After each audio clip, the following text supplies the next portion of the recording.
Kids, everybody in the world has failed. There's not a single person that hasn't failed a lot of times. Teachers, raise your hands if you failed hundreds of times in your life. Your teachers, who are incredible, are human beings who failed in small ways hundreds of times. That's what happens in life. The quicker you get comfortable with losing, the quicker you're gonna have a happy life. You don't wanna lose. It's not necessarily what you're trying to do, but not all losses are really losses. They're just setbacks. They're just little moments in time, and they're always an opportunity to learn and understand. And so I highly recommend you understand that losing is a part of life. One of the biggest mistakes that grown-ups sometimes make is trying to protect kids from losing. Losing is a part of life, and the quicker you get comfortable with it, the quicker you're gonna have a happier life. I don't like losing, but I know it's a part. And when I lose, I try to reflect on what I could have done better. And then I try to bring that energy to the next time. So that's what you have to really realize. It's just a part of life, just like the sun coming up and going down and the moon coming up and going down. You will lose, you will get bad grades, you will lose a sporting game, like you'll have a bad day, you'll lose a friend along the way. Things will happen, and that's okay, because you're strong enough to make it better. You know, I don't think I became an entrepreneur. I think I was born an entrepreneur.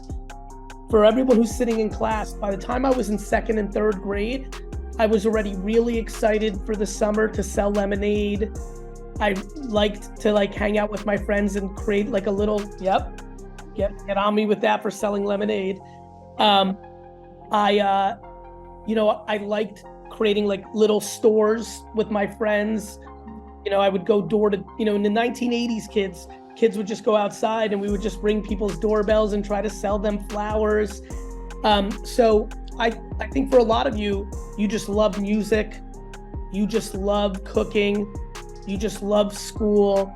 I feel like a lot of people are born with things that they love, and I loved being a business mind and a business kid and a businessman.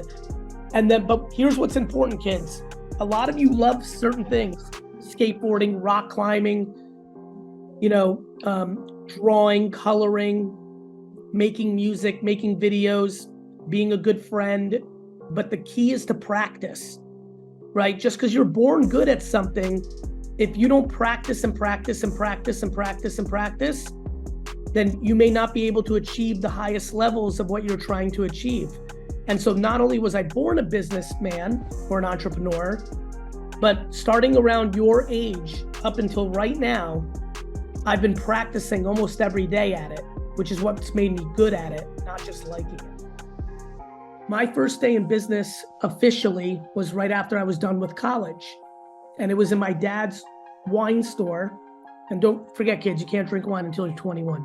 But it was fair enough. And so it was my dad's wine store, and I had been working in it since I was 14, and I loved it there. I loved helping my dad. So the way I felt my first day was I was ecstatic. I was thrilled because I couldn't wait to work for my family's business. And now I was done with school and I was ready to work, and it was one of the best days of my life. And the reason was because I was going to be doing what I was born to do, which is to be a businessman. Hi, and my question is, are you happy with your life? That's a great question. Thank you. I'm extremely happy with my life. Kids, you may remember this, you might not, because I know how young you are. But even if one of you remembers exactly what I'm about to say for the rest of your life, then this is one of the best meetings I've ever had in my life, because it means you're going to start believing this very early. I'm extremely happy with my life because I'm thankful for everything I have, and I have no envy or jealousy or wants or needs of what other people want. Kids, one of the biggest issues in the world is people are jealous or envious of other people. They want what they have. They want the kind of things they have. Maybe it's the book bag they have, the clothes they have, the money they have, the house they have, the toys they have. And this goes on forever when you get older. The reason I'm so happy with my life is because I never worry about other people. I actually only root for other people. I want other people to have those things. I'm happy that they have those things. I hope that they're happy too. But by keeping my life very simple and just being grateful for what I have, makes me the happiest. I'm one of the happiest people on earth. I really believe that. And that's because I keep things simple. As long as I have happiness and health of my family, I don't need things. I don't focus on things. And so my life is incredibly happy. I'm very grateful for what I have, and I don't spend time worrying about what I don't have. My favorite way to solve problems is to try to understand what the other party or person is thinking about. So hey kids, real quick, by show of hands or the move, how many of you have had disagreements with fellow classmates in your life?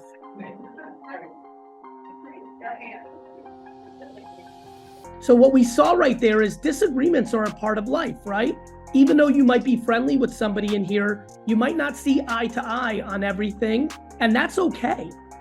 What you have to remember is you can't just focus on how you feel about it. You have to remember there's another person too. And you might want to start thinking about, why are they thinking that? Why do they see it differently? When I was a kid and somebody would pick on me or not be nice, for some reason, whether it was good parenting by my mom or because it was the way I was born, or probably a combination of both, I would always think they weren't being mean to me. They were in a bad place and they were unhappy and something must have been going on in their life. And so they're hurt. And so maybe that's showing up with them not being nice. The way I solve problems is through compassion and through empathy and trying to understand what the other person's problem is and how we solve it. And sometimes that's complicated, like a disagreement or argument. And other times it's just partnering up to make something happen and you're trying to understand what they're trying to achieve. So the way I get through these things is by being curious and asking questions and always having good intent for the other person or party. So if you were in this audience today, you're a little Gary in the audience, right next to, that with really awesome shirt. What do you want to tell yourself? Again, just that you feel like no one maybe gets you or no one sees you. What do you want to tell that little Gary in the audience? Little Gary struggled in school, but he did not struggle when he sold lemonade or when he rang doorbells to wash cars. So let me tell you kids about entrepreneurship. The number one cool thing about your school and the number one cool thing on the journey that you're on is, even if everyone says no, that this idea is not going to work, your parents, your teachers, the people that you must listen to the most, but when it comes to entrepreneurship, even if they don't think it's a good idea and you think it's a good idea, you must try it. It might not work, and many of my ideas did not work. Many of my businesses did not work. But as entrepreneurs, like all of us are, it's almost like our destiny to try to make the things and the ideas that we have to happen.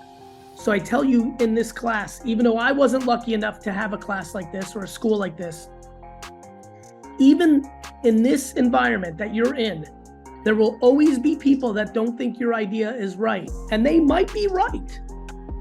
But you must try and see your ideas come into the world, because you'll never live with yourself if you don't try, especially as you get older. Class, one day you'll be in the business world as entrepreneurs, and I'm still gonna be doing this. And I cannot wait to work with some of you in the future. And I can't wait for you to tell me that you were in this class. And so I love you, and I can't wait to see you. Hello, I understand that you're invested in a lot of different things. Do you believe in saving money at all, or do you think that it's better to have all your money invested at all times? So the only reason I was able to, what was your name, brother? Jacob. Jacob, so check this out. This right here, do you see it? Yeah. So that's Facebook, Twitter, and Tumblr stock. Those were the first 3 companies I invested in. So I got much worse at investing after I started. What's crazy about this, brother, was from 22 to 34, I worked for my dad's liquor store. and he never really paid me a lot of money because it was like immigrant family business life. So I never got paid a lot of money, but I was saving money like crazy. Like I was making $50,000 a year and I was saving $10,000 a year because I didn't buy shit. I was just working and saving. And all those savings is what let me invest into this. So I think it's a mix. I invest a lot. Smart people realize that are financially savvy, realize investing is a good way to go versus just savings, but I always have a nest egg. I think you gotta find your own balance. You have to have a rainy day fund just in case things go poorly. And I think one of the biggest issues in the world right now for 20 to 30 year olds is they don't save. They buy a lot of dumb shit. You know, and so everyone's buying dumb shit to look cool on social media, and then when a rainy day happens, they're panicking. And so I think you gotta find your balance, bro. Thank you. Thank you, Aaron. What's up, man? I'm curious, what do you think the future of blockchain technology is, and how can a high school student like me get involved and try and make money off of it? What's your name, man? No. No, I think blockchain's massive, especially with AI coming. Does everybody here, raise your hand if you know what I'm about to say. By show of hands, how many of you know what deepfake videos are? Right, so look, like probably about half the class, and you guys are youngsters. So one of the craziest things that's brewing is deepfake videos. Like, as soon as we hang up here during class, like Google it, if you guys are allowed to have your phone on you. You have to like really know this. There's gonna be an incredible need, Noah, for the blockchain, because we're gonna need to know proof of provenance, because in about 3 years, everybody in here will know what deepfakes are, and like, it's the biggest thing that's brewing in the world, which is you can make videos now of people talking that they didn't really actually say it. It's all AI generated. Oh, most of you should have heard about the Drake and Weeknd song that was made, right? By show of hands, how many people know about the fake Drake? There we go. So that's where this shit's going. It's gonna come to video. So like literally there's gonna be videos on me on TikTok in a year saying shit that I didn't actually say. And that's gonna throw the world into a spin, and I think the blockchain is gonna be a huge factor in proving that. So of course, as you know, there was the chaos of last year's NFT spring, but that was a lot of speculation. That's not the place to quote unquote look to make money. Getting educated on AI and getting educated on blockchain technology and then seeing what's interesting to you and becoming good at it, that's the big opportunity for you. Is it better to invest in blockchain or invest in like the stock market? Like which is better? Definitely the stock market if you're talking about NFTs right now, because there's so much speculation in cryptocurrencies and NFTs. 99% of them are gonna go to zero. So now, there'll be some incredible opportunities in that 1%, but the amount of time and effort that someone has to put into being educated there, the number one thing for everybody here who's thinking about investing, even a small amount of money, invest in something you know. Like even if it's a brand, like one of the best pieces of advice that I think you can still screw up, but is universally strong is for especially kids or people in their early 20s, invest in a brand and a business that you actually love.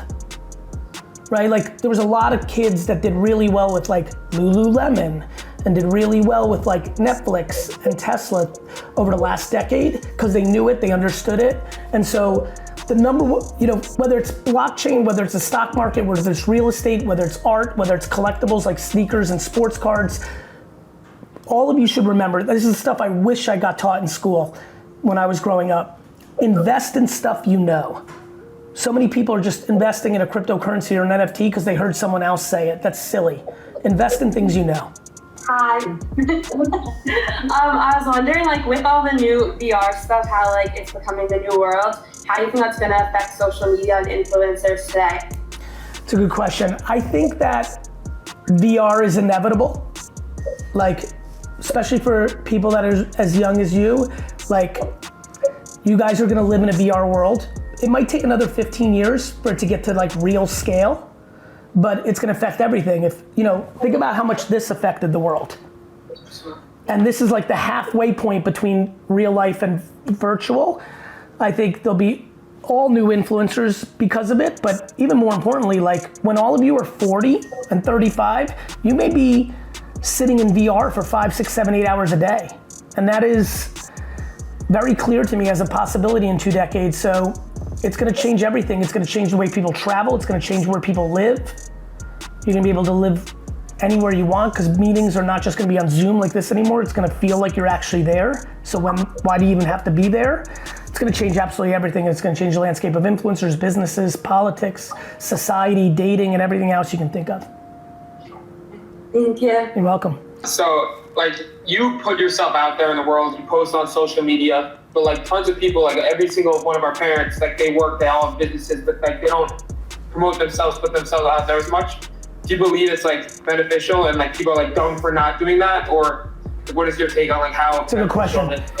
Brother, I think it's a great question. I think it's a self-awareness game similar to what I said earlier. I don't think it's dumb not to. If you're not capable and you don't want to, and you want to be overly private and you're introverted and you don't want to deal with, it's all fun and games that I put myself out there, but there's a lot of baggage that comes along with it, right? I'm sure, people say nasty things, people get into your business, privacy. So, no, I think it's a personal thing. Do I think it's beneficial? If you're good, it is. If I was not right about a lot of stuff, it wouldn't be good. You have to be good. So I think it's a personal journey. I don't think it's a requirement, but I do think it's an opportunity. And I think for a lot of people that do enjoy, I didn't realize until I started doing what I'm doing how much I would have loved being a teacher. Like, you're a great teacher here. I didn't even know that, but I've learned it through this journey of how much I enjoy it. And so, I think if someone's willing to go there, it can lead to a lot of great things. I didn't know that I would love public speaking. I was 34 years old the first time I gave a public speech. Didn't even cross my mind that I think I got, as a matter of fact, here's some good fun school stuff. I don't know if I can find it. Where's my report card? I got a D in speech in high school, right? So there was no indication that I was gonna be good at it. And now I love it. And so, yeah, I think it's worth putting yourself out there if you have a good understanding that it works for you. But for a lot of people in this classroom and your parents, too introverted, too not interested in dealing with getting made fun of or getting talked crappy to, and don't want to be bothered in public. And I think that's absolutely right for certain people. And so you just got to find your own way.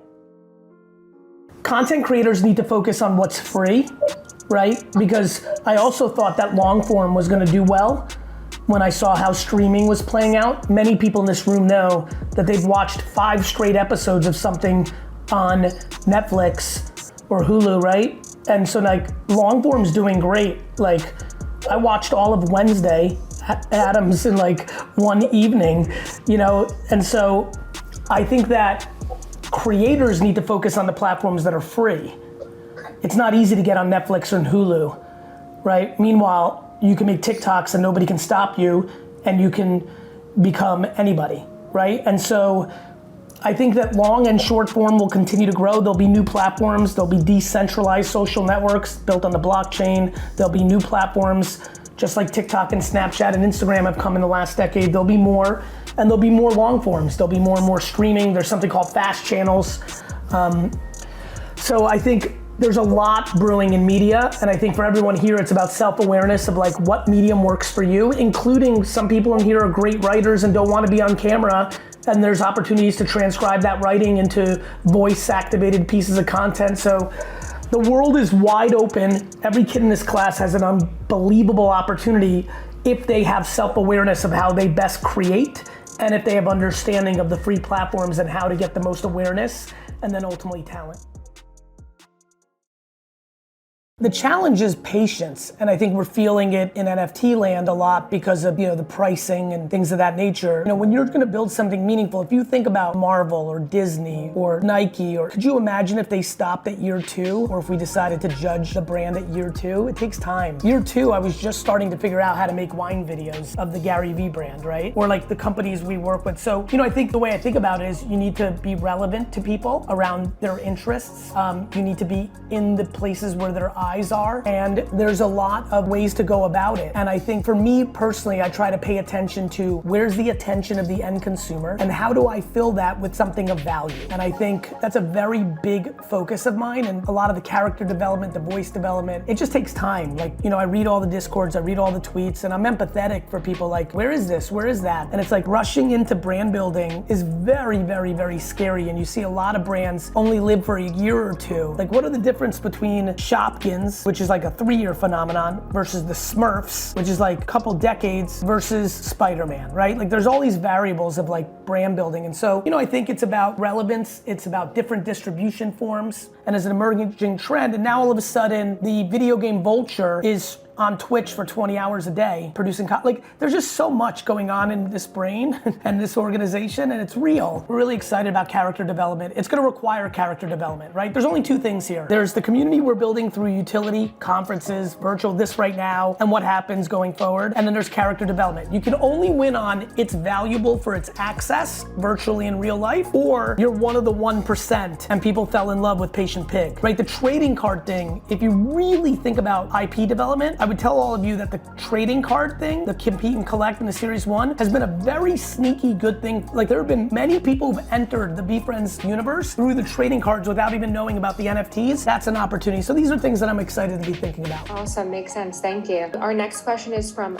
Fig136. They say, as an investment platform, podcast building has been an effective way of allowing us to discuss wider range of topics and content building and great exposure, but we are having a harder time getting big names. How do you maintain momentum? Is it okay to have smaller personalities, or does that dilute the brand? The smaller personalities does not dilute the brand. Everybody starts somewhere. WrestleMania was the culmination of a lot of shows that didn't have sellouts in small arenas. Super Bowl I did not sell out. Just because you started small doesn't mean you end small, right? Wine Library TV had 86 viewers. The first guests were small. And the other thing is ask more big guests to be on, right, Fig? Ask 100 A-listers a day on DM and LinkedIn to come and be on your show, right? So somebody's gonna say yes, and then that starts the beginning of bigger names being on your show. This kind of happened to me just last week. What do you do personally when you face maybe a major setback with a client? Something happens, they end a contract, it feels like a punch in the gut. How do you move forward mentally?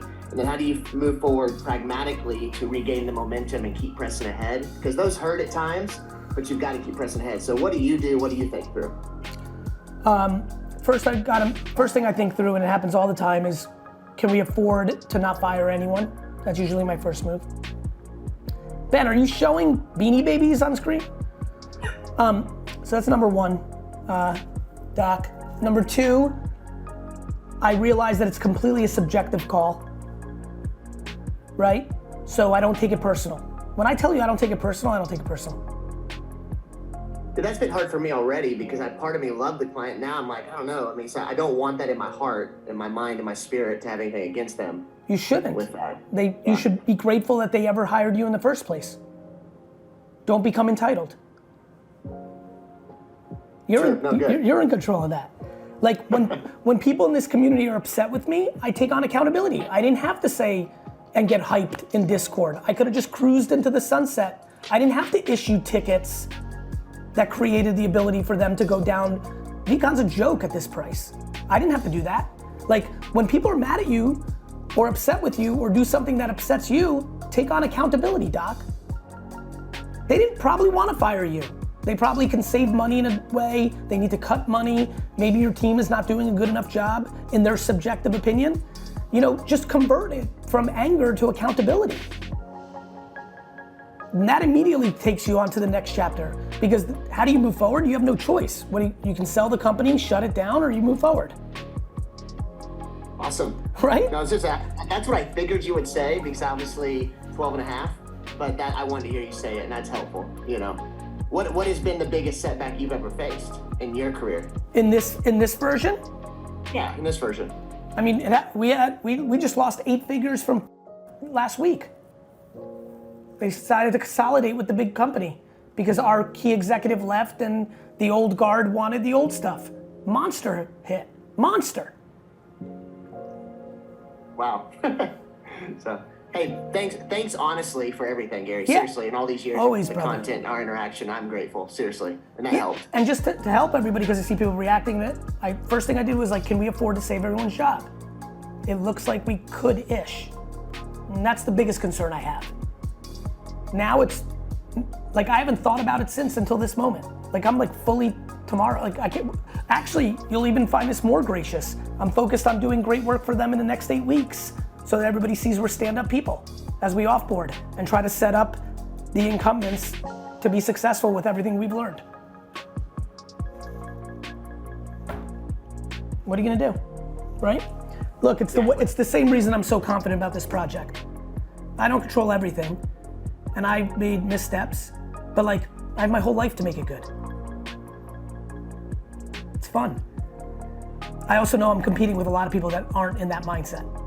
That should work itself out nicely for us. The world is more cynical and unhappy as a whole. There's a lot of global tension. Russia, America's political climate has been really difficult. Incredible levels of judgment in our society. Boomers this, Gen Z that, Republicans this, Democrats that, like just a lot of, this is what has me so motivated for VeeFriends, like putting good into the world. Like when I wrote that text, I don't know how many of you are on my text platform here, like writing that text this morning, I wish you felt the energy that was going through my body on like how I had to write that text. Jack, the world is more cynical. The world is more on tilt. The world's more angry, the world's more entitled, the world is more judgmental. And so the other thing that's challenging is navigating through cancel culture and unhappiness. It's harder. It was hard in 19, it's harder in 23 overall. And then in the micro, just being great at the tactics of organic social. And that's right, Maddie H. That's why like I feel very obligated for a million reasons. I want to put more positivity into the world. I want this project to do well.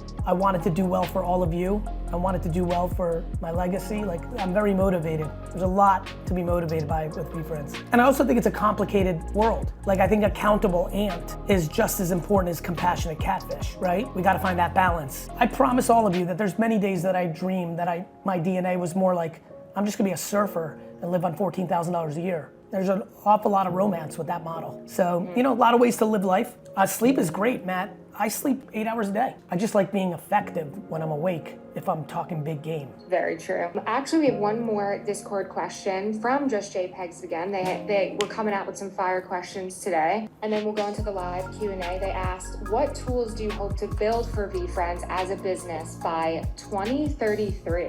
I'm not sure, but like VaynerWatt was a big deal, you know, building the TV production company to then be able to JV with animation studio. Like I wanted to go for the jugular there. Animation is huge. Look, I think of this as a collectible brand and an IP brand, and I just have a lot of the tools I need to build need to enhance those realities. And then I love the fact that this is the blockchain, right? I love the fact that you can add utility at any time. Like the Mint Mink was not on anybody's radar, Series 2, and then there's utility. And one of the biggest mistakes I've made in running this is creating new expectations after delivering on the initial expectation. That was a huge, huge headache for no reason. So these days I'm trying to be more thoughtful because I don't want anyone here speculating on my words, I really don't. But I can't not also over communicate, like I'm not done with VeeFriends after next year and VCon's done and all the access is done and it's done. Like, and I want to continue to like build things and, you know, so I'm in it. Because I didn't grow up ever thinking I would ever have anyone ever know who I was outside of like, and there he is, the Gary wins the businessman of the year in Springfield, New Jersey. Like I thought I would be a businessman and like there'd be a gala and people were like, oh, you're good. But like, I never thought any time before the age of 30 that the world would know who I was at scale.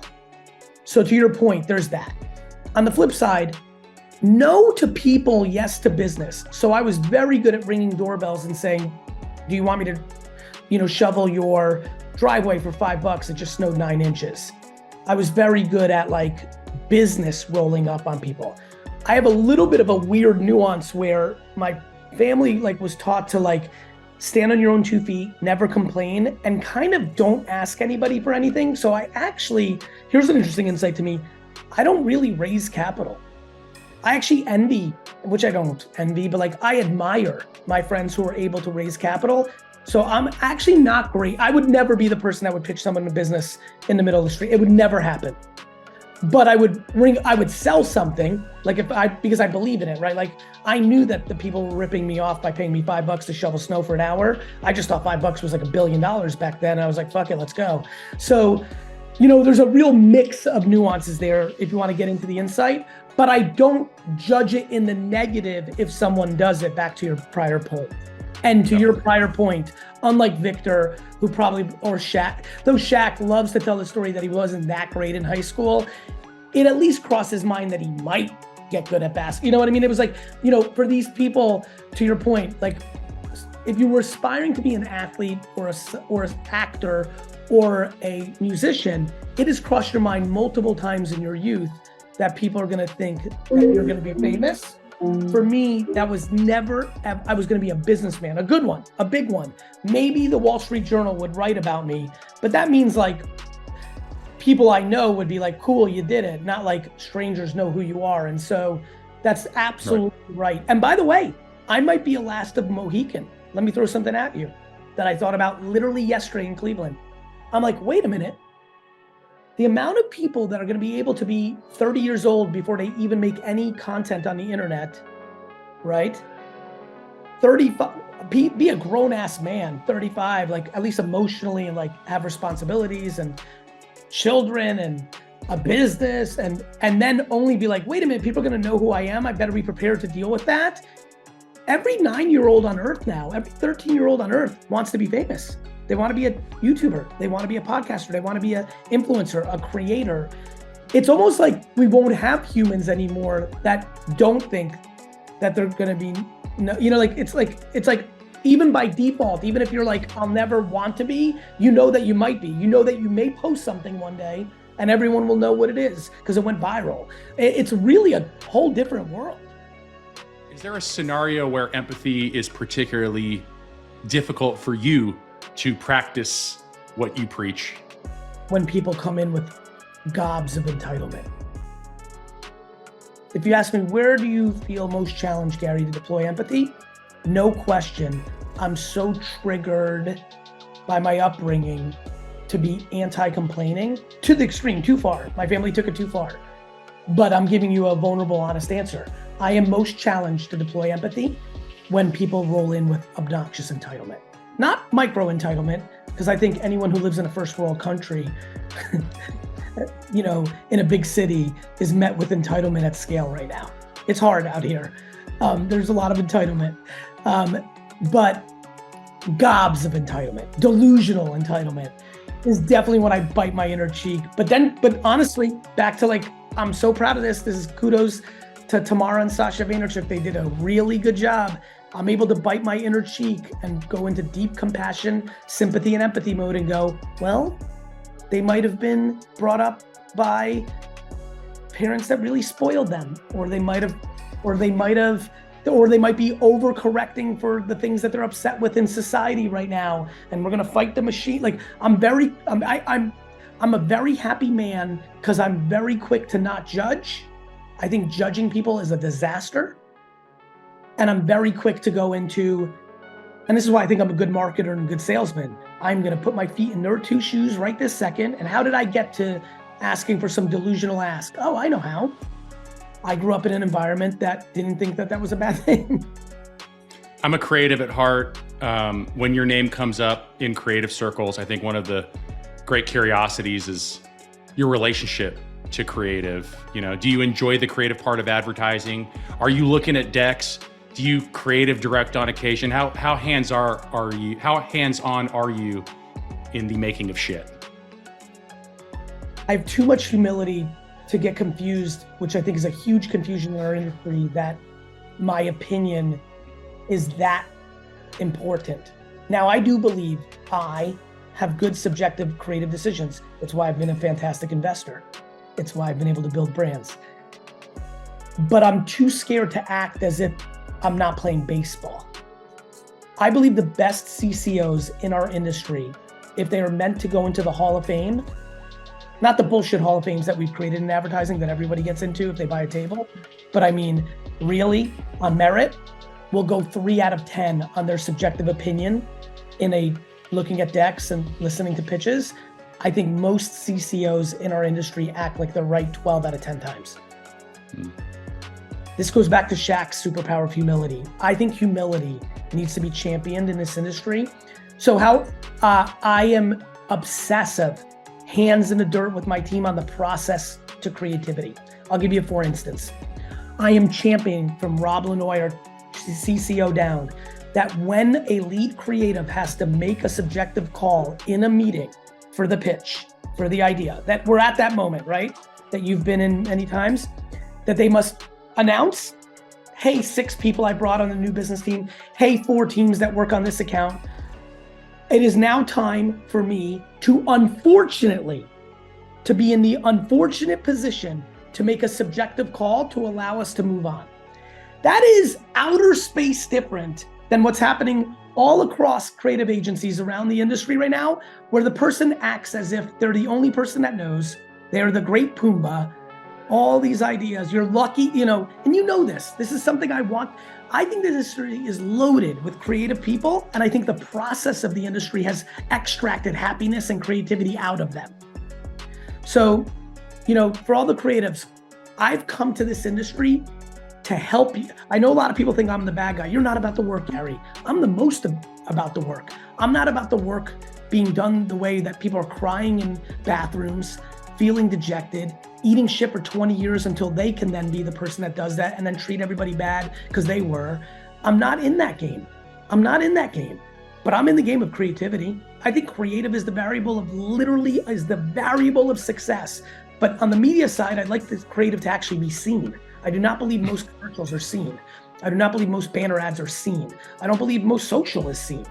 And on the creative side, I'd like us to have more humility that we are making the best guess that we can of the moment with our skills and experiences, but let's make all the people around us feel good about it, not douchey about it.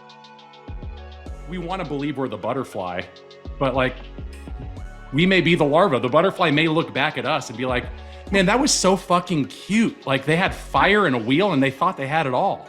No, not will they, like, or they may, like, it's 100,000%. It's the law of the universe. When people are like, phones and social media, I'm like, do you understand in 40 years, the iPhone and TikTok and Facebook are gonna be the mundane?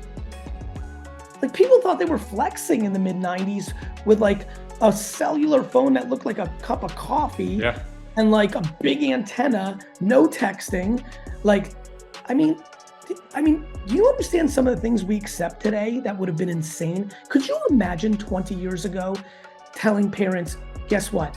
In 20 years, you're gonna want your 14-year-old daughter to go into a strange man's car to go to places because that's gonna be safer than them driving. The concept of Uber is insane 25 years ago. Do you know how many 13-year-olds take Ubers to the mall now in high net worth neighborhoods? And like, people would have like, I mean, it's insane. And that's just consumer behavior. Or 25 years ago, online dating was for like dudes that lived in the basement of their mom, and it was like the least cool thing. And that's social norms, not even technology. To your point with technology, like, oh man, I mean, 50 years from now, everything we're doing now is going to be laughed at as like amateur hour. Yeah, I think there's a fate to it that, again, it's hardwired into most of us to be resistant to change, even as change is the law of the universe. And so, you know, it feels like we're like protecting our species, but again, like our species is in this state of constant evolution where exactly just the ways that we define a human, you know, you think about even like education for us was the memorization of facts. What happens when every kid has all of the access in all the world at their fingertip? Then like, what is it even to be educating? It's like all of these things are, man, I'm happy I live right now. I think maybe that's the takeaway of what I'm saying. I'm happy I get to be here in this moment. Me too, because you don't get to make that decision because we're too small as an individual human. To me, I'm happy about everything.